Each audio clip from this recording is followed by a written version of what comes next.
अम्बे अंबिके अम्बालिके नमानयति कश्चन ससत्स्य श्वक सुभद्रिकाम काम्पीलवासिनीम।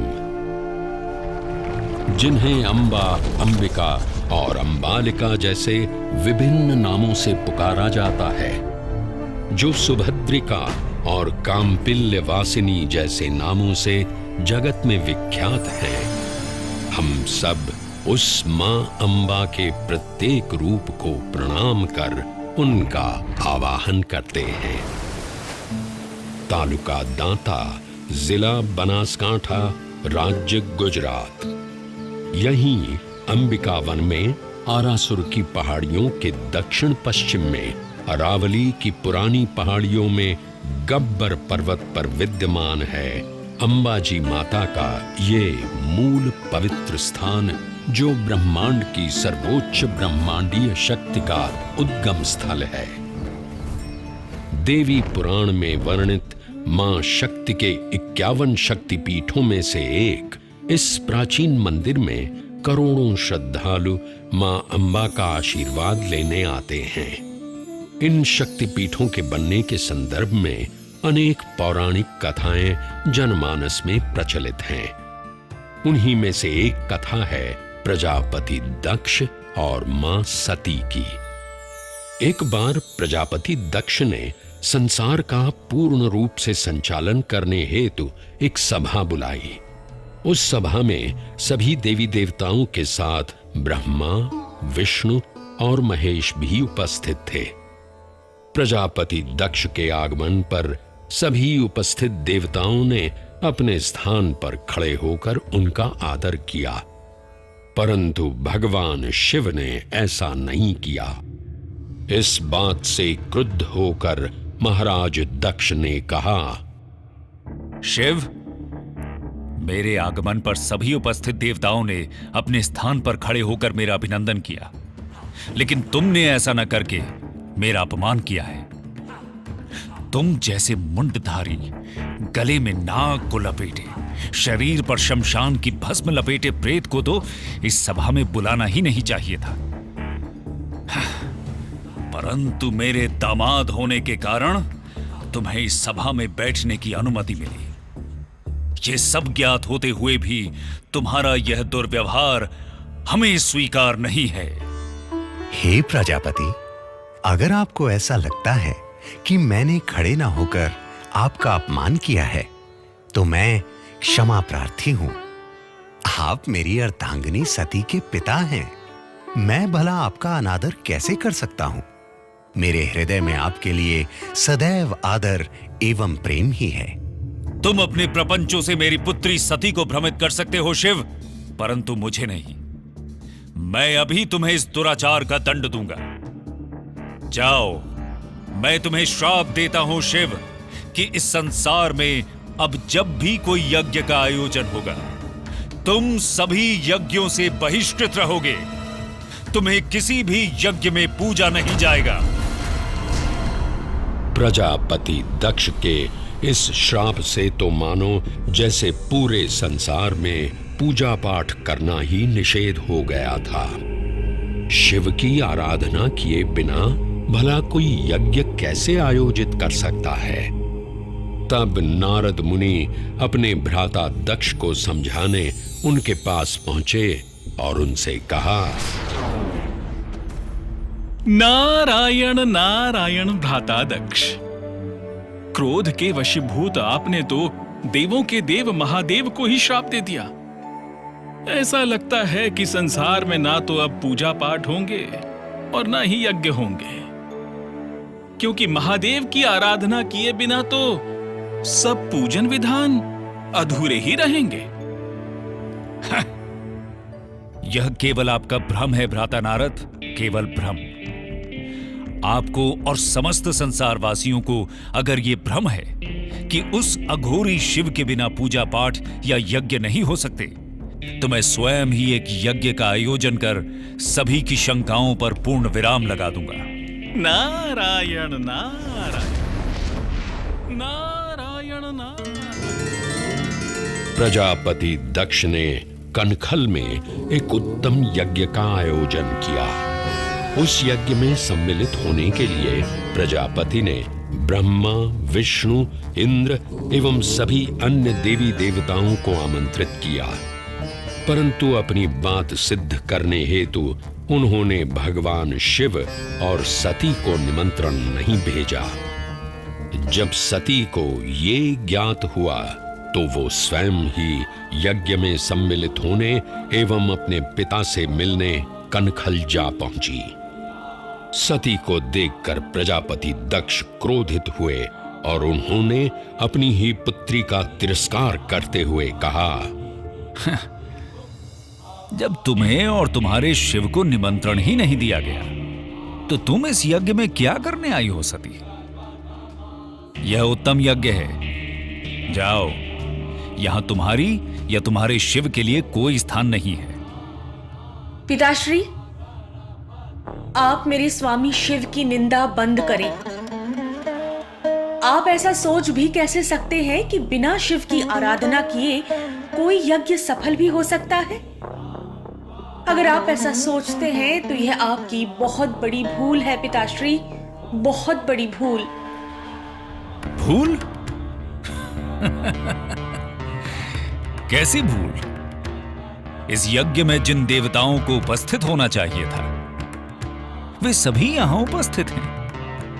यहां संसार को भ्रमित करने वाले तुम्हारे अघोरी शिव की कोई आवश्यकता नहीं है।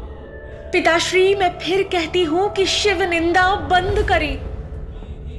मुझे लज्जा आती है ये कहने में कि मैं आपकी पुत्री हूं। मैं अब इस देह में रहकर आपकी पुत्री बनना अस्वीकार करती हूं। मैं अभी इस अग्निकुंड में कूदकर अपनी देह का त्याग करती हूं।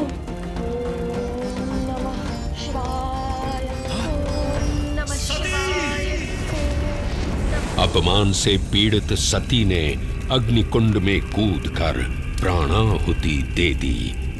सती की मृत्यु का वृत्तांत जानकर क्रोधित शिव ने प्रलयंकारी तांडव प्रारंभ किया।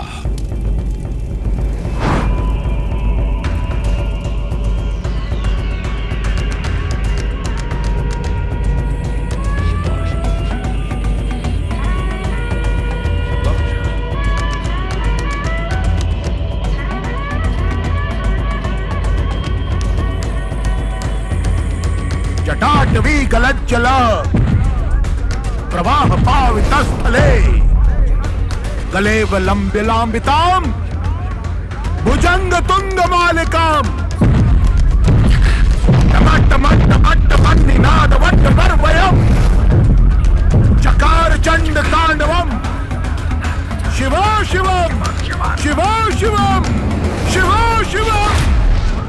तांडव रथ शिव यज्ञ स्थल पर पहुंचे और सती की दिव्य देह को अपने हाथों में उठाकर चारों दिशाओं में विचरण करने लगे। पृथ्वी समेत तीनों लोक व्याकुल हुए तो भगवान विष्णु ने अपने सुदर्शन चक्र से सती की दिव्य देह को 51 भागों में विच्छिन्न कर दिया। धरती पर जिन 51 स्थानों पर देवी सती के अंग कटकर गिरे वे सभी स्थान शक्तिपीठ बन गए। तंत्र चूड़ामणि में वर्णन मिलता है कि देवी सती का हृदय गब्बर पर्वत पर इसी स्थान पर गिरा था जहां आज ये प्राचीन मंदिर स्थापित है। 999 सीढ़ियां चढ़ने के बाद भक्त गब्बर पर्वत की चोटी पर पहुंचते हैं, जहां मां अंबा की अखंड ज्योत जो सदियों से प्रज्वलित है, श्रद्धालु उसके दर्शन करते हैं। इस प्राचीन मंदिर में मां अंबा ज्योत स्वरूप विराजमान है। दिव्य ज्योत के साथ साथ गब्बर पर्वत पर मां अंबा के पद चिन्ह एवं रथ चिन्ह भी विद्यमान हैं। पृथ्वी पर स्थापित देवी के 51 शक्तिपीठ ब्रह्मांडीय शक्ति के केंद्र माने जाते हैं। वैसे तो अधिकांश शक्तिपीठ भारत में ही स्थित हैं, परंतु इनमें से कुछ विदेशों में यानी बांग्लादेश, नेपाल, पाकिस्तान, श्रीलंका और तिब्बत में भी स्थित हैं। प्रत्येक श्रद्धालु की ये मनोकामना होती है कि वो इन 51 शक्तिपीठों के दर्शन कर सके, परंतु वर्तमान समय में इन 51 शक्तिपीठों के दर्शन करना हर किसी श्रद्धालु के लिए संभव नहीं है। इस असुविधा के निवारण हेतु या कहें श्रद्धालुओं की 51 शक्तिपीठों के दर्शन की मनोकामना भी इस धाम पर पूर्ण हो जाती है। गब्बर पर्वत की 3 किलोमीटर की परिक्रमा में 51 शक्तिपीठों के मूल मंदिरों की प्रतिकृतियों की प्राण प्रतिष्ठा की गई है। ये सभी मंदिर मूल मंदिर की प्रतिलिपि हैं और इनमें वैसे ही पूजा अर्चना की जाती है जैसे कि मूल मंदिर में होती है। मां आद्य शक्ति के वैसे तो अनेक रूप हैं, लेकिन श्री आरासुरी अंबाजी से जुड़ी एक और कथा जनमानस में प्रचलित है, जिसमें मां के दिव्य महिषासुर मर्दिनी के रूप का उल्लेख है। देवी भागवत पुराण में वर्णित ये कथा है महिषासुर की, जिसका संहार मां शक्ति ने किया था। महिषासुर ने ब्रह्मा जी को प्रसन्न कर उनसे वरदान प्राप्त किया कि उसे कोई भी मनुष्य, पशु या देव नहीं मार सकता। वरदान मिलते ही जब महिषासुर ने तीनों लोक में हाहाकार मचा दिया, वो अत्याचार का जीवंत प्रतिमान बन चुका था।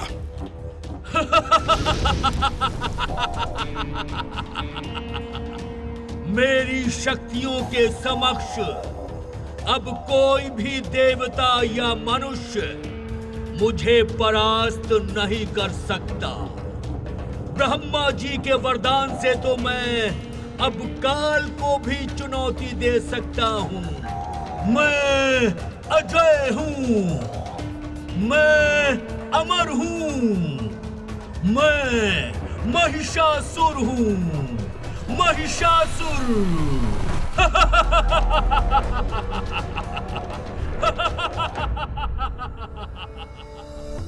महिषासुर के आतंक को रोकने के लिए भगवान ब्रह्मा, विष्णु और महेश ने सर्वोच्च मूल ब्रह्मांडीय शक्ति महादेवी आद्य शक्ति की पूजा की, जिससे देवी शक्ति ने 10 हाथों सहित देवी दुर्गा का सुंदर रूप धारण किया।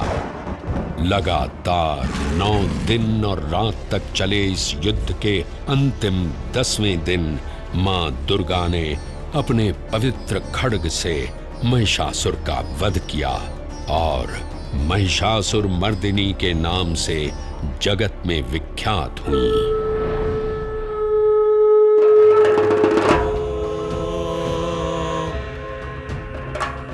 हाय गिरिनंदिनी नंदितु मेदनि विश्व विनोदनि नंदितुने गिरिवर विंद सिरोधिनि वासिनि विष्णु विलासिनि जिष्णुनुते भगवति हे सिद्धिखंत कुटुंबुनि भूरि कुटे जय जय हे महिषासुर मर्दिनि रम्य कबरदिनि शैलसुते हो जय जय हे महिषासुर मर्दिनि जय जय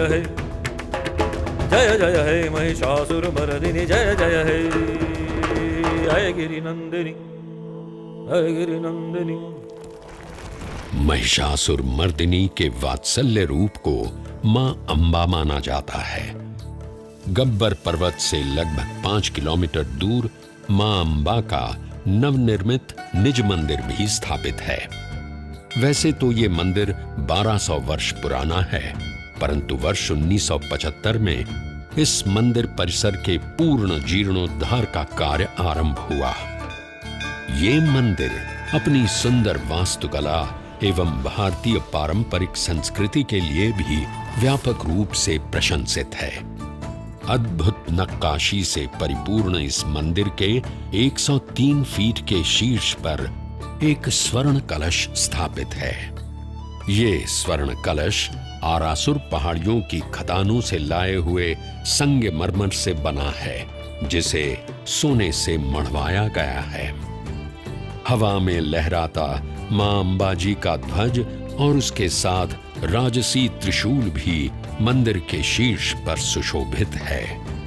ये भारत का एकमात्र शक्तिपीठ है जहां लगभग 358 स्वर्ण कलश मंदिर की शोभा बढ़ा रहे हैं। देवी शक्ति को ब्रह्मांड के सर्वोच्च नियंत्रक के रूप में माना जाता है। श्री आरासुरी माता अंबा जी के निज मंदिर में देवी की कोई मूर्ति या चित्र नहीं है, बल्कि मंदिर की भीतरी दीवार में गोख जैसी एक गुफा है जिसमें संगमरमर से निर्मित एक पवित्र वीषा यंत्र स्थापित है। ये भी मान्यता है कि ये वीषा यंत्र नेपाल के मूल यंत्रों और उज्जैन शक्तिपीठों से भी जुड़ा हुआ है। इस वीषा यंत्र में इतना तेज है कि इसकी पूजा यहाँ के पुजारी आज भी आंखों पर पट्टी बांधकर करते हैं। निज मंदिर के पवित्र गोख में विराजमान देवी शक्ति को एक दिन में 3 रूपों में सजाया एवं पूजा जाता है। प्रातः काल में मां अम्बे के बाल्य रूप को प्रसाद के रूप में बाल भोग के साथ पूजा जाता है, तो दोपहर को सोने के थाल में राजभोग प्रसाद के साथ यौवन रूप की पूजा की जाती है। सायंकाल में सायं भोज के साथ प्रौढ़ रूप में उन्हें पूजा जाता है।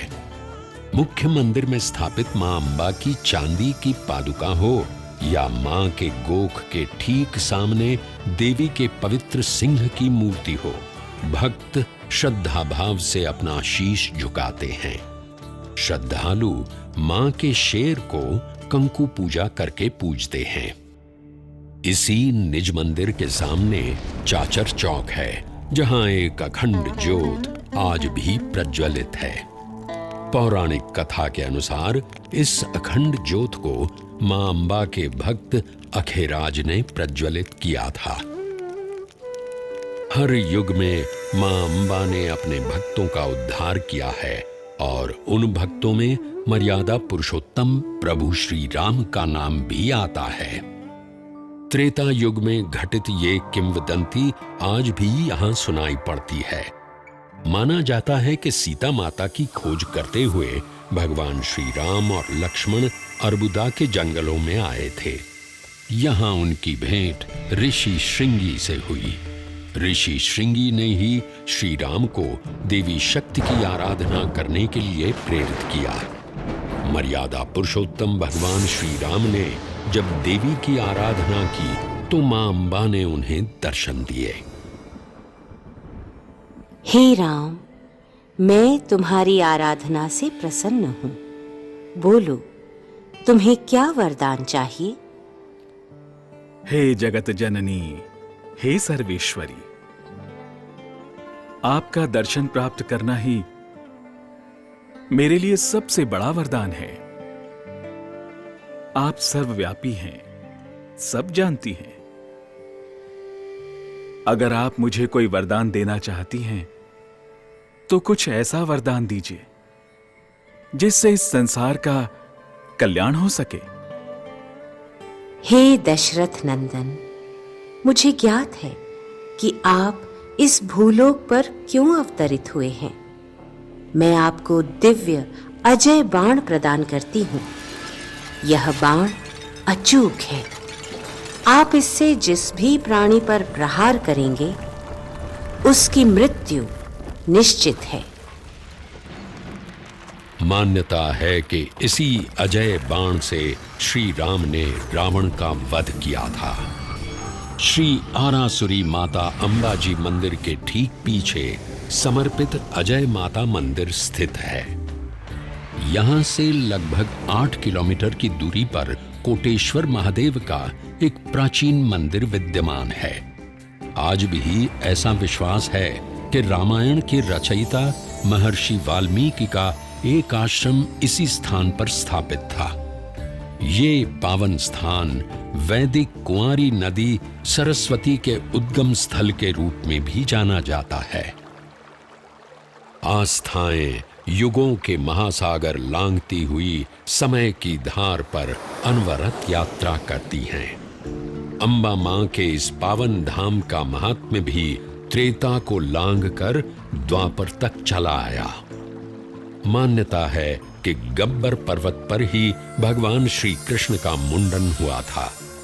इसी मान्यता के चलते आज भी श्री आरासुरी माता अंबाजी मंदिर के पीछे स्थित मानसरोवर कुंड में लोग मुंडन संस्कार के लिए आते हैं।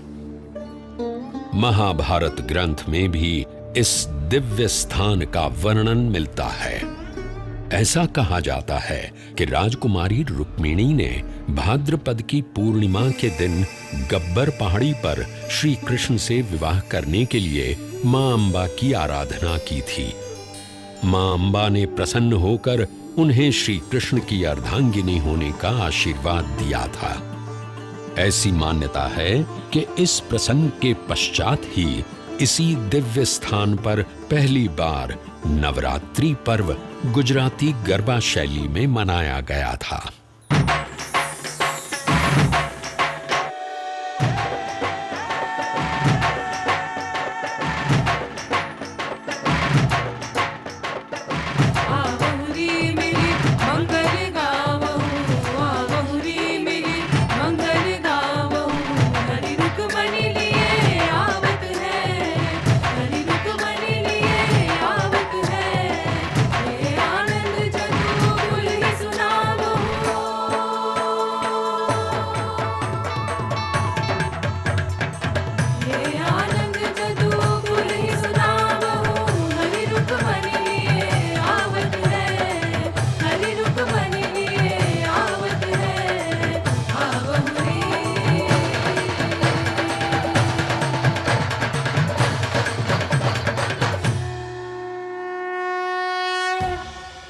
अंबाजी में भाद्रपद पूर्णिमा के शुभ अवसर पर बहुत बड़े मेले का आयोजन होता है।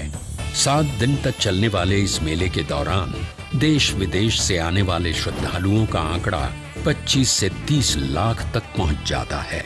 इस अवसर पर पूरे मंदिर परिसर और अंबाजी गांव का श्रृंगार किया जाता है। इस देवस्थान की दिव्यता को संरक्षित करने के लिए वर्ष 1958 में श्री आरासुरी अंबाजी माता देवस्थान ट्रस्ट की स्थापना हुई।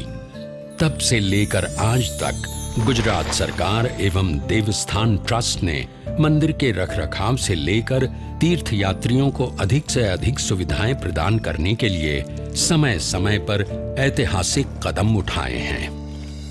गुजरात सरकार एवं देवस्थान ट्रस्ट ने लगभग 11 एकड़ में श्री अंबाजी कला, वाणिज्य और BCA महाविद्यालय की स्थापना की है। इसके साथ ही यहाँ एक संस्कृत महाविद्यालय भी है, जिसमें धर्म के साथ साथ अपनी संस्कृति की भी शिक्षा दी जाती है। यात्रियों को आवास और आराम प्रदान करने के लिए यहाँ श्री अंबिका विश्राम गृह और श्री जगत जननी पथिकाश्रम हॉलिडे होम की व्यवस्था है। गुजरात सरकार एवं देवस्थान ट्रस्ट ने शहर में आधुनिक सुविधाओं से लैस एक अस्पताल का निर्माण भी करवाया है, जो कई वर्षों से अपनी सेवाएं प्रदान कर रहा है।